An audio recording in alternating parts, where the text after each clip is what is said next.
Hello बच्चों, तो आज हम लोग जो है जैक बोर्ड का जो मॉडल फेट है 2025 का हिंदी सब्जेक्ट का, इसे जो है हम लोग सभी जितने भी ऑब्जेक्टिव प्रश्न हैं उसे एक एक करके बारी बारी करके हम लोग हल करेंगे। ठीक है ना। तो वीडियो में बने बने रहिएगा, अच्छे से समझिएगा। ठीक है ना। पूरा बेसिक्स के साथ बताने का प्रयास किया गया है इस वीडियो में, तो वीडियो के अंत तक बने रहिए और अच्छे से समझिए, क्योंकि एग्जाम में जो है इसी तरह के प्रश्न आपसे पूछे जाएंगे। ठीक है ना। और बाकी जो है इसका कुछ निर्देश है, तो निर्देश वगैरह हम आपको पीछे वीडियो में बता चुके हैं, तो इसे हम नहीं पढ़ रहे हैं। आप लोग पढ़ना चाहें तो पढ़ लीजिए। ठीक है। देखिए, खंड का दिया गया है, इसमें अपठित बोध है। लिखा गया है, इसमें दिया गया है निम्नलिखित गद्यांश को ध्यानपूर्वक पढ़कर पूछे गए प्रश्न का उत्तर दें। ठीक है। अब गद्यांश इसमें जो है ना क्या क्या दिया है, इसको हम लोग को पढ़ना है, इसके बाद उत्तर देना है। तो देखिए दिया गया है, स्वस्थ हमारे जीवन का सबसे महत्वपूर्ण पहलू है। स्वस्थ शरीर में ही स्वस्थ मस्तिष्क का निवास होता है। ठीक है ना। जो स्वस्थ शरीर है उसी में स्वस्थ मस्तिष्क का निवास होता है, याद रखेंगे। यदि हम स्वस्थ रहना चाहते हैं तो हमें अपने खान पान, दिनचर्या और मानसिक स्वास्थ्य का ध्यान रखना चाहिए। नेक्स्ट पेज में आते हैं। संतुलित आहार, नियमित व्यायाम और पर्याप्त नींद अच्छे स्वास्थ्य के मुख्य स्तंभ है। इसके अतिरिक्त तनाव से बचना हम और सकारात्मक सोच रखना भी स्वास्थ्य बनाए रखने में सहायक होता है। ठीक है ना। और स्वास्थ्य का सीधा संबंध जो है हमारे दैनिक कार्य और उत्पादकता से होती है। जो व्यक्ति स्वस्थ होता है वह न केवल शारीरिक रूप से बल्कि मानसिक रूप से भी अत्यधिक जो है सक्षम होता है। ठीक है ना। आज की भागदौड़ भरी जिंदगी में कई लोग अपने स्वास्थ्य को नज़रअंदाज कर देते हैं। ठीक है। जिससे उन्हें दीर्घकालिक बीमारियों का खतरा बढ़ जाता है।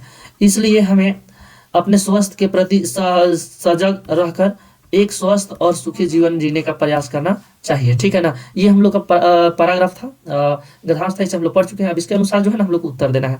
पहला प्रश्न है, स्वस्थ जीवन जीने के लिए गद्यांश में किन मुख्य स्तंभों का उल्लेख किया गया है। ठीक है ना। तो इसमें देखिए क्या क्या उल्लेख का मतलब जो है उल्लेख किया गया है, किस किस स्तंभों का, इसके बारे में हम लोग बताना है। तो देखिए, इसमें संतुलित आहार, नियमित व्यायाम और पर्याप्त नींद, इसके बारे में इसमें जो है हम लोग को दिया गया है। ठीक है ना।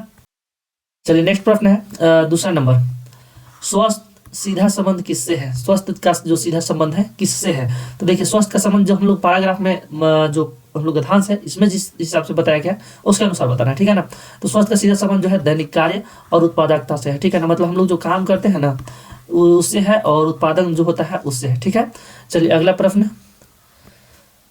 प्रश्न है तनाव से बचने के लिए गद्यांश में क्या उपाय सुझाव दिया गया है। देखिए, तनाव से बचने के लिए हम लोग को ना सकारात्मक सोच रखना है। क्या रखना है? सकारात्मक सोच।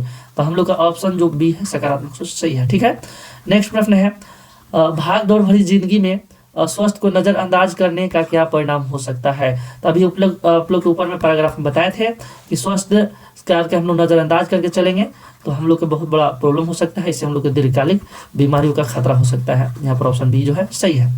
नेक्स्ट प्रश्न ही डायरेक्ट गद्यांश, यहाँ पर देखिए पदांश दिया गया है। गद्यांश जैसा ही रहता है, कविता जैसा पढ़ सकते हैं, इसको पदांश होता है। ठीक है ना। ध्यानपूर्वक से पढ़ना है, इसमें पूछे गए प्रश्नों का उत्तर देना है। तो इसको पढ़ देते हैं। देखिए, नारी है शक्ति, नारी है ज्ञान, नारी के बिना अधूरी है सृष्टि महान। ठीक है ना। नारी के बिना जो पूरा सृष्टि है क्या है, अधूरी है। अगला देखिए, इसमें जो दिया गया पद, वह स्नेह का सागर, करुणा की धार, नारी है सृजन की अद्भुत पुकार। ठीक है। संघर्षों से आगे बढ़ती है नारी, हर बाधा को वह सरलता से हारी। ठीक है ना। समर्पण, साहस, धैर्य का प्रतीक, नारी के बिना जीवन है अधूरा अधीर। ठीक है। आगे है, सम्मान दो नारी को, पहचान दो, उसके सपनों को भी उड़ान दो, नारी है प्रकाश, नारी है जीवन, उसे ही यह जगत स्पंदन। ठीक है। अब इस पद जो जितना हम लोग पदांश पढ़े इसके अनुसार हम लोग क्वेश्चन पूछा गया है और हम लोग को जो है उत्तर देना है। क्वेश्चन नंबर देखिए 5 है ना। पदांश के अनुसार नारी के बिना क्या अधूरी है। देखिए, इसका आंसर हो जाएगा सृष्टि। ठीक है ना। सृष्टि जो है नारी के बिना नहीं चल सकता, अधूरा है। ठीक है। चलिए नेक्स्ट प्रश्न है 6 नंबर, दिया गया है, नारी को किसका प्रतीक बताया गया है। नारी को किसका प्रतीक बताया गया है। तो नारी देखिए समर्पण, साहस और धैर्य का प्रतीक है। ऑप्शन बी जो है हम लोग का सही हो जाएगा। नेक्स्ट प्रश्न है 7 नंबर, पदांश में नारी को किन गुणों से संबोधित किया गया है। देखिए, जो पदांश हम लोग पढ़े हैं उसमें नारी को किस गुण से संबोधित किया गया है, तो है स्नेह, करुणा और सृजन। ठीक है ना। स्नेह, करुणा और सृजन। ऑप्शन बी जो है हम लोग का सही हो जाएगा। अगला प्रश्न देखिए 8 नंबर है, नारी के सपनों के लिए क्या आग्रह किया गया है। नारी के जो सपना है उसके लिए हम लोग क्या कर सकते हैं, क्या आग्रह किया गया है, पदांश में बताना है। तो उन्हें उड़ान देने के लिए कहा गया, ठीक है ना। ऑप्शन जो बी है सही हो जाएगा। नेक्स्ट प्रश्न है, आगे देखिए हम लोग का व्याकरण से प्रश्न पूछा गया, ठीक है ना, ग्रामर से, व्याकरण से, हिंदी ग्रामर से, ठीक है। दिया गया है निम्नलिखित प्रश्नों का सही विकल्प का चयन कीजिए, ठीक है। चलिए पहला प्रश्न यानी कि 9 नंबर, ठीक है ना। सकर्मक क्रिया का उदाहरण देना है। सकर्मक क्रिया मतलब जिसमें क्रिया के साथ साथ कर्म भी दिया है ना। तो देखिए बच्चा रो रहा है, इसमें जो है हम लोग का कर्म नहीं दिया, जो कर्म है नहीं दिया, तो ये गलत हो गया।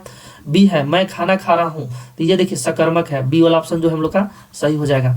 चलिए नेक्स्ट प्रश्न 10वां है, सकर्मक क्रिया और अकर्मक क्रिया में मुख्य अंतर क्या होता है। देखिए सकर्मक क्रिया और अकर्मक क्रिया में क्या अंतर होता है मुख्य रूप से। तो देखिए जो सकर्मक क्रिया है ना, इसमें एक कम से कम कर्म रहता है, ठीक है ना, कर्म दिया हुआ रहता है सकर्मक में, और अकर्मक में कर्म नहीं दिया रहता है। तो यहाँ पर देखिए ऑप्शन में कहाँ दिया गया है, कर्म की आवश्यकता है, यहाँ पर देखिए सी जो है कर्म की आवश्यकता है दिया गया है, ठीक है ना। सही आंसर सी हो जाएगा। 11वां प्रश्न है, सकर्मक क्रिया में हमेशा क्या होता है। तो सकर्मक क्रिया में हमेशा क्या होता है, एगो कर्म होता है, क्या होता है, कर्म होता है, ठीक है ना। नेक्स्ट है निम्नलिखित में से किस वाक्य में क्रियापद का उपयोग हुआ है। देखिए निम्नलिखित वाक्य में किस जो वाक्य है इसमें जो क्रियापद का उपयोग हुआ है, ठीक है ना, क्रिया का उपयोग बताना, क्रिया यानी कि काम। तो ये देखिए पहला में दिया गया है बच्चा दौड़ रहा है, तो पहला ही जो है ए ऑप्शन यही हम लोग का सही हो जाएगा, बच्चा दौड़ रहा है। नेक्स्ट है 13वां प्रश्न, पत्र शब्द का अर्थ नहीं है। पत्र का क्या चीज है जो अर्थ नहीं होता है बताना है। तो देखिए पत्रिका, पत्र मतलब पत्रिका होता है, ठीक है ना, तो हम लोग का क्वेश्चन के अनुसार सही नहीं है। पत्ता भी होता है पत्र मतलब चिट्ठी भी होता है, जानते हैं ना, चिट्ठी लेटर वही चिट्ठी। इसके बाद पुस्तक जो कि इसका पत्र का अर्थ नहीं है, इसलिए क्या हो जाएगा गलत, यहाँ पर मतलब पत्र शब्द का जो है ना पुस्तक अर्थ नहीं है, इसलिए यही वाला हम लोग का ऑप्शन सही हो जाएगा। ऑप्शन नंबर डी जो है सही है, ठीक है ना, ऑप्शन नंबर डी सही हो जाएगा। नेक्स्ट प्रश्न है 14वां प्रश्न है ना, मुख शब्द का एक अर्थ हो सकता है। देखिए मुख जो शब्द है ना, मुख इसी का अर्थ बताना है हम लोग के। यहाँ पर 4 ऑप्शन दिया है इसमें से। तो मुख शब्द का अर्थ होता है चेहरा, क्या होता है, चेहरा। हम लोग कहते हैं ना मुखौटा कैसन है, मतलब चेहरा कैसन है, ठीक है ना, तो उसका अर्थ हो जाएगा चेहरा, ए वाला ऑप्शन जो सही है। नेक्स्ट है 15वां क्वेश्चन, इसमें दिया गया है अवयव शब्द की परिभाषा क्या है। तो देखिए अवयव शब्द जो होता है ना अपनी स्थिति या रूप को कभी नहीं बदलता है, ठीक है ना। तो कहाँ पर दिया गया है, यहाँ पर देखिए काल आदि में परिवर्तन होता है, ए में है, और तो बी में देखिए यहाँ पर वाक्य में कार्य करता है, तो ये भी नहीं होगा। सी वाला ऑप्शन जो हम लोग सही है, जो अपनी स्थिति या रूप में कभी नहीं बदलाव करता है, ठीक है ना, तो ऑप्शन नंबर सी जो है सही हो जाएगा। नेक्स्ट है 16वां प्रश्न, वह जल्दी आया वाक्य में जल्दी शब्द किस प्रकार का अव्यय है। तो देखिए जल्दी जो शब्द है ना, जल्दी, ये जो है आना का विशेषण बता रहा है। आना यानी आया का ना, आया क्या है, क्रिया, और क्रिया के जो विशेषता बताता है उसे क्या कहते हैं, क्रिया विशेषण। ऑप्शन नंबर बी जो हम लोग का सही हो जाएगा, क्रिया विशेषण, ठीक है ना।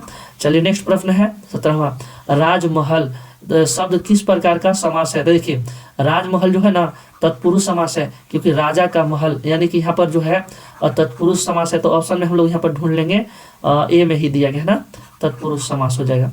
नेक्स्ट प्रश्न है बहुव्रीहि समास में किस प्रकार के पद होते हैं। बहुव्रीहि समास में किस प्रकार के जो है पद होते हैं। तो देखिए बहुव्रीहि समास जो होता है ना, इसमें जो भी वर्ड दिया गया रहता है उसका अर्थ किसी तीसरे की ओर संकेत करता है, ठीक है।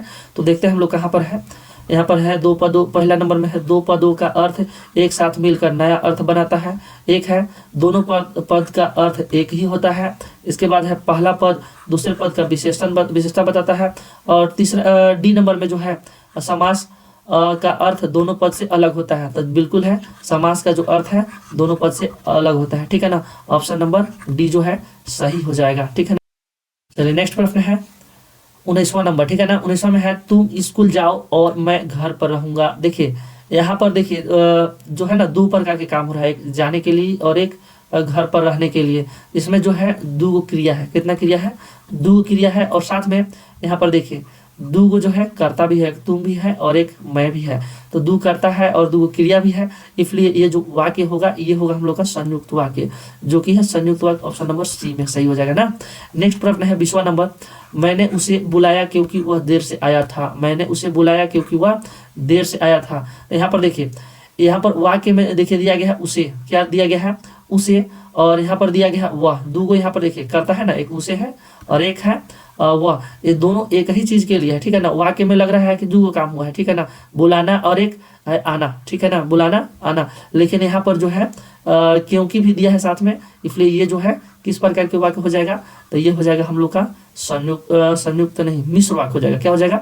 मिश्र वाक्य, क्योंकि इसमें मिला हुआ है मिश्र वाक्य। ऑप्शन जो बी है वही हो जाएगा, ठीक है।